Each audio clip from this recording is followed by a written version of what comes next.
Party కోసం పనిచేసే వారికి బీఆర్ఎస్ పార్టీ అండగా నిలుస్తుందని మెదక్ జిల్లా బీఆర్ఎస్ పార్టీ అధ్యక్షురాలు మాజీ ఎమ్మెల్యే పద్మా దేవేందర్ రెడ్డి అన్నారు. మెదక్ జిల్లా రామాయంపేట మున్సిపల్ పరిధిలో బీఆర్ఎస్ పార్టీ కార్యకర్త పరువుగాళ్ల నరసింహులు గత కొన్ని రోజుల క్రితం రోడ్డు ప్రమాదంలో మృతి చెందారు. బీఆర్ఎస్ పార్టీ సభ్యత్వం పొందడంతో పార్టీ ప్రమాద బీమా పథకం కింద 2 లక్షల రూపాయల చెక్కును మంజూరు చేపించి బాధితుడి భార్య పరుపుగల్ల ఈ కార్యక్రమంలో రామాయంపేట మున్సిపల్ తాజా మాజీ చైర్మన్ పల్లె జితేందర్ గౌడ్, పిఏసిటిఎస్ చైర్మన్ బాదే చంద్రం, నిజాంపేట మండల పార్టీ అధ్యక్షులు సుధాకర్ రెడ్డి, మాజీ ఎంపీపీ భిక్షపతి, మాజీ ఎంపీటీసీ హైమద్, రామాయంపేట మండలం యూత్ అధ్యక్షులు ఉమామహేశ్వరరావు, నాయకులు మార్కు దత్తు, పోచమల ఎల్లయ్య, ఐలయ్య, మల్లేశం, రాములు, సుభాష్ నాయక్, మాజీ సర్పంచ్ శ్యామ్, అసదుద్దీన్, నాగార్జున, కృష్ణగౌడ్, రమేష్ తదితరులు ఉన్నారు.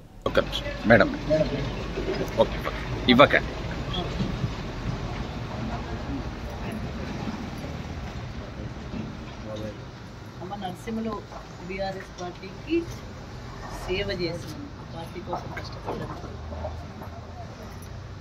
మన గౌరవ ముఖ్యమంత్రి ఉన్న గౌరవ కేసీఆర్ గారు పార్టీ సభ్యత్వం ఉన్న వాళ్ళకి ఎవరికైనా ఇబ్బంది జరిగినప్పుడు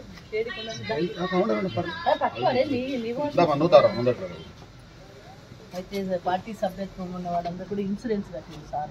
ఎందుకంటే నా కార్యకర్తలు, నా నాయకులు అలాంటి ఇబ్బంది వచ్చినప్పుడు నేను చూసుకోవాలని. గతంలో చాలామంది పార్టీలు ఇన్సూరెన్సులు అని చెప్పేసి కథలు చెప్పింది, సభ్యత్వాల కోసం వాళ్ళు ఏం కష్టపడలేదు. మన గౌరవ కేసీఆర్ గారు మాత్రం పార్టీ నాయకులకు ఎక్కడ ఇబ్బంది వచ్చినప్పుడు ఆ కుటుంబానికి చేదోడు వాదోడుగా ఉండాలని చెప్పి ఆ ఇన్సూరెన్స్ చేయించింది సారే. కాబట్టి ఆ సభ్యత్వం ఉన్న వాళ్ళందరికీ ఎవరైనా ఇబ్బంది వచ్చినప్పుడు ఇట్లాంటి చెక్కు పంపించడం జరుగుతుంది. మీకు 2 లక్షల రూపాయల చెక్కు మంజూరైందమ్మా. గౌరవ కేసీఆర్ గారు మరి పార్టీ నాయకుల కోసం సభ్యత్వం మీద ఇన్సూరెన్స్ కట్టడం వల్ల ఈరోజు మీకు ఉపయోగపడుతుంది. మీ పిల్లల చదువులకో లేకపోతే మీ పిల్లల పెళ్ళిళ్ళకో మీ కుటుంబానికి ఉపయోగపడే విధంగా 2 లక్షల రూపాయలు వచ్చినాయి. ఎల్లుండి మండే రోజు బ్యాంకులో వేసుకుంటాం.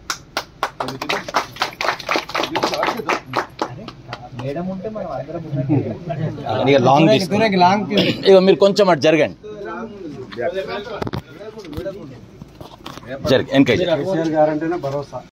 తెలంగాణ రాష్ట్ర సమితి అనే పార్టీని ఏర్పాటు చేసి 14 సంవత్సరాలు పోరాటం చేసి తెలంగాణ రాష్ట్రాన్ని సాధించిన తెలంగాణలో మరి అనేక అభివృద్ధి కార్యక్రమాలు చేసిన గౌరవ కేసీఆర్ గారు పార్టీ నాయకులను ఆదుకోవాలని, పార్టీ కార్యకర్తలకు ఎక్కడ ఇబ్బంది వచ్చినప్పుడు వారిని కూడా ఆదుకునే విధంగా సభ్యత్వ నమోదు కార్యక్రమాన్ని చేపట్టడం జరిగింది. దాని ద్వారా గతంలో మరి ఎంతమంది సభ్యత్వం, చాలామంది 60 లక్షల సభ్యత్వం తెలంగాణ రాష్ట్రంలో మనకున్నది. ఆ సభ్యత్వం అనుసారంగా ఎక్కడైతే ఎవరికైతే మన నాయకులు కానీ కార్యకర్తలు కానీ యాక్సిడెంట్లో ప్రమాదవశాత్తు చనిపోతే ఆ కుటుంబాన్ని ఆదుకునే విధంగా మరి ఇన్సూరెన్స్ కూడా చేయించడం జరిగింది. గతంలో చాలా పార్టీలు చెప్పినవి తప్ప ఆచరణలో మాత్రం పాటించలేదు. కానీ కేసీఆర్ గారు బీఆర్ఎస్ పార్టీ పరంగా మనకి ఇన్సూరెన్స్ చేయడం వల్ల ఈరోజు మరి పరుపుగల్ల నరసింహులు చనిపోతే వాళ్ళ భార్యకు మరి 2 లక్షల రూపాయలను మనం అందించడం జరుగుతూ ఉంది. గౌరవ కేసీఆర్ గారికి నాయకుల కార్యకర్తలందరి తరఫున కూడా నేను ధన్యవాదాలు తెలియజేస్తా ఉన్నాను.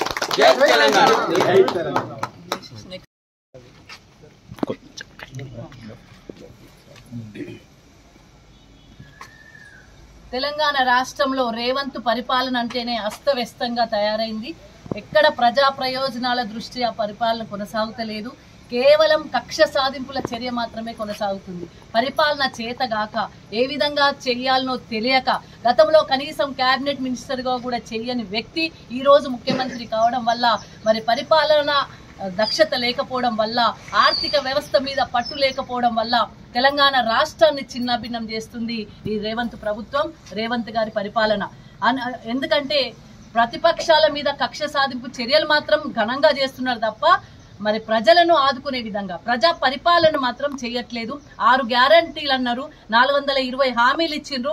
దానిలో ఒక్కటి కూడా నెరవేర్చకుండా, కనీసం రైతులను పట్టించుకోకుండా, రైతులు గోడున ఏడుస్తూ ఉంటే కూడా వాళ్ళ కనీస సౌకర్యాలు కల్పించకుండా, కరెంటు కూడా ఇష్టం వచ్చిన రీతిలో కరెంటు పోవడం రావడం చాలా ఇబ్బందికరమైన పరిస్థితులు ఉన్నాయి. రైతు భరోసా రాలేదు. ఇప్పటికీ రైతు భరోసా ఇస్తా అని చెప్పి డేట్లు మాత్రం మారుతున్నాయి. మళ్ళీ 16 డేటుకు రైతు భరోసా అంటున్నారు. అంటే కేవలం జరుగుతున్న వ్యవస్థను పక్కదారి పట్టించడం కోసం, ప్రతిపక్షాల మీద కక్ష సాధింపు చర్యలు చేయడం కోసం కేవలం మాటలకు మాత్రమే పరిమితమైంది ఈ ప్రభుత్వము. గతంలో మరి ఎన్ని ఎకరాలకు వేస్తారో కూడా తెలియదు రైతు భరోసాను. 3 ఎకరాలకే, 2 ఎకరాలకే, 4 ఎకరాలకే అని చెప్పి ఎక్కడ కూడా సవ్యమైన రీతిలో జరగలేదు.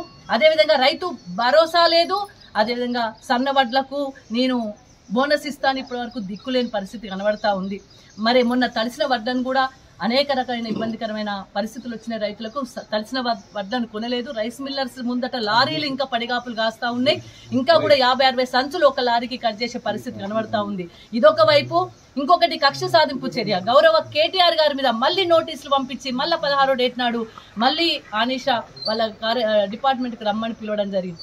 అసలు ఆడ వినీతే జరగలేదని మొత్తుకుంటుంటే ఇన్నిసార్లు వెళ్ళి వాళ్ళకి అనేక రకాల సమాధానాలు చెప్పినప్పటికీ కూడా అయితే కేసీఆర్ మీద లేకపోతే కేటీఆర్ గారి మీద లేకపోతే హరీష్ రావు గారి మీద ఏంది నోటీసులు ఏంది, నీ పరిపాలన ఏంది, ఎక్కడ పోతుంది? ప్రజా ప్రయోజనాలు చూడవయ్యా బాబు, ప్రజల కోసం ఆలోచించు. ప్రజలు ఇబ్బంది పడుతున్నారు. తెలంగాణ రాష్ట్ర ప్రజలు ఒకప్పుడు కేసీఆర్ పాలనలో మరి అనేక రకాల మంచి అభివృద్ధి కార్యక్రమాలు చేపట్టి వారికి సంతోషాన్ని, వారి కళ్ళల్లో సంతోషాన్ని గౌరవ కేసీఆర్ గారు చూస్తే వాళ్ళ దుఃఖాన్ని ఈ రోజు ముందర పడేసి ప్రతిపక్షాల మీద కక్ష సాధింపు చర్యలు చేస్తా ఉన్నారు. అక్కడ అవినీతే లేదు. ఈ ఫార్ములా రేస్ అనేది చాలా స్పష్టంగా గౌరవ కేటీఆర్ గారు సమాధానాలు చెప్పి వచ్చినప్పటికీ కూడా మళ్ళీ నోటీసులు పంపించలేదు. ఇది ఓన్లీ కక్ష సాధింపు చర్యగా భావిస్తా ఉన్నాం. మీరు ఎన్నైనా నోటీసులు పంపించుకోండి, ఎన్నైనా ఇబ్బందికరమైన పరిస్థితులు కలిగించండి, వాటిని ఛేదిస్తాం. మళ్ళీ తెలంగాణ రాష్ట్ర ప్రజలను మేమే ఆదుకుంటాం. గౌరవ కేసీఆర్ గారే మళ్ళీ ముఖ్యమంత్రి అవుతారు.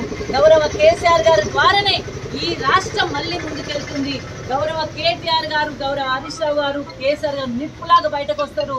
తెలంగాణ ప్రజలను ఆదుకుంటారని సందర్భంగా తెలియజేస్తూ జై తెలంగాణ, జై కేసీఆర్, జై కేసీఆర్.